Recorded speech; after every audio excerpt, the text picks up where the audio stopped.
In a world governed by alchemy, where everything operates under the rule of equivalent exchange, there exists one forbidden taboo that should never be crossed: human transmutation. And yet, it's precisely this sinister attempt to play God that not only defines the journeys of Edward and Alphonse Elric, but also sets the stage for Father's ultimate plan to absorb God itself. By the end of this video, you'll understand why certain characters were chosen as sacrifices, the role they played in Father's grand design, and the tragic price of chasing power in the world of alchemy. The taboo of human transmutation. At its core, alchemy in Fullmetal Alchemist operates on a balance: what is taken must be returned, what is gained must be paid for. This concept of equivalent exchange is drilled into every alchemist.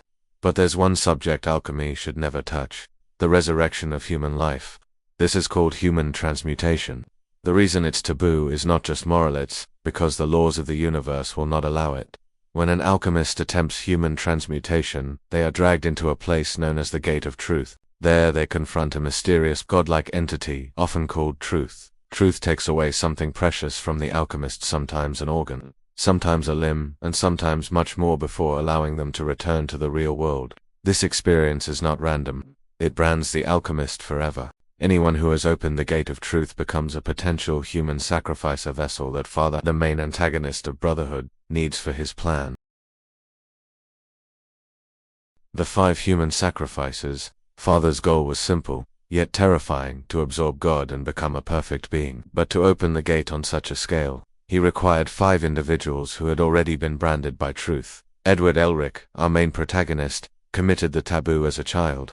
Along with his younger brother Alphonse, Ed attempted to bring back their mother, Trisha Elric. The result was catastrophic. Edward lost his left leg, Alphonse lost his entire body. To save Alphonse, Edward sacrificed his right arm, binding Alphonse's soul to a suit of armor. Edward's tragic mistake made him the youngest candidate for Father's plan. But more importantly, it set him on a path of redemption, not to gain power, but to undo the consequences of his actions. Throughout the series, Edward is a constant reminder of what human sacrifice means. It's not about grandeur, it's about loss, regret, and a burning will to atone. Alphonse Elric. If Edward's sacrifice was his limbs, Alphonse's was far more devastating: his entire body. Alphonse spent years as nothing more than a hollow suit of armor, unable to feel warmth, taste, food, or even sleep like a human. His existence itself was a product of Edward's desperate gamble with human transmutation. Because Alphonse had touched the gate and lost everything, he too became a candidate for Father's plan. And what makes Alphonse special is his selflessness. Unlike many others marked by Truth, Alphonse never sought power for himself. His sacrifices were always made for his brother, for his family, and for the people he wanted to protect. Izumi Curtis, the Elric brothers' teacher, Izumi Curtis, was also marked as a human sacrifice. Her sin, attempting to bring back her stillborn child, the grief of losing her baby, pushed her into committing the taboo. But instead of gaining her child back, she paid the price with her internal organs. Izumi spent much of her life in pain, with her health constantly deteriorating. Yet, despite this, she became a mentor to the Elrics, teaching them not only alchemy but also survival, discipline, and morality. Her inclusion as a sacrifice shows the shared tragedy among all alchemists who dared to cross the line. Each of them tried to overcome death, and each of them paid dearly. Van Hohenheim, perhaps the most unusual of the sacrifices. Van Hohenheim was chosen not because of human transmutation, but because of his direct connection to Father. Long before the events of the story, Hohenheim was a slave in Xerxes. It was there that Father, then just the dwarf in the flask, or homunculus, tricked the entire nation into creating the first philosopher's stone. Hohenheim's body was turned into a vessel, filled with the souls of half the Xerxesian population. In many ways, Hohenheim himself became an immortal philosopher's stone. But unlike Father, Hohenheim chose to use his life for others. His long journey of loneliness was dedicated to protecting his children and finding a way to stop the very being that cursed him, Roy Mustang. The 5th and final sacrifice was Colonel Roy Mustang. Though his path was different, unlike the others, Mustang never attempted human transmutation. However, in the climax of the story, Father's minions forced him to open the Gate of Truth. How? By using a philosopher's stone and compelling him into transmutation against his will. The result was devastating. Mustang lost his eyesight. This detail was crucial because it revealed that consent didn't matter.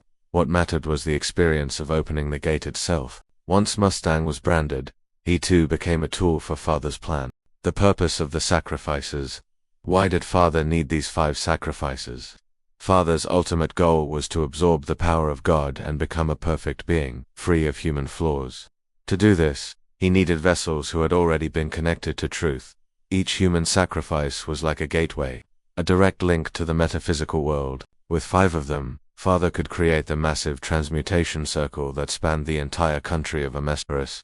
This plan was centuries in the making. From the destruction of Xerxes to the manipulation of Amestrian history, everything was designed to lead to this moment. The sacrifices were not chosen for their strengths, but for their sins, their scars, and their bonds to the truth. One of the reasons Fullmetal Alchemist Brotherhood is so powerful is because it uses alchemy as a metaphor for humanity itself.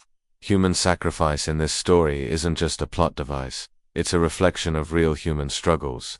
Edward and Alphonse represent the guilt and desperation of children trying to fix what they lost. The price of playing God. The theme of human sacrifice in FMA is simple to play. God is to pay with everything. But the true beauty of the story lies in how its characters resist despair. Edward sacrifices his ability to use alchemy, but gains his brother back. Alphonse gives up his chance at immortality to reclaim his human body. Izumi accepts her limitations but continues to live and love with dignity. Van Hohenheim gives his life to save the country. Roy Mustang, even blind, still leads with determination. They were all chosen as sacrifices, but in the end, they proved that humanity's greatest strength isn't in breaking the rules of life and death, it's in enduring, learning, and moving forward. The story of human sacrifices in Fullmetal Alchemist Brotherhood is one of the darkest threads in anime, but also one of the most inspiring. It reminds us that power without cost is an illusion, and that the real measure of strength lies not in what we gain, but in what we are willing to give up for others. And that's why, to this day, Fullmetal Alchemist remains one of the most timeless and emotionally resonant anime of all time. Izumi embodies the grief of a mother who would do anything to hold her child again. Hohenheim symbolizes the burden of immortality and the loneliness of living beyond those you love. Mustang shows that even the strong can be forced into darkness against their will. In the end, these sacrifices weren't defined by their sins but by how they rose above them. Edward, Alphonse, Izumi, Hohenheim, and Mustang all found ways to reclaim their humanity, even as Father sought to strip it away.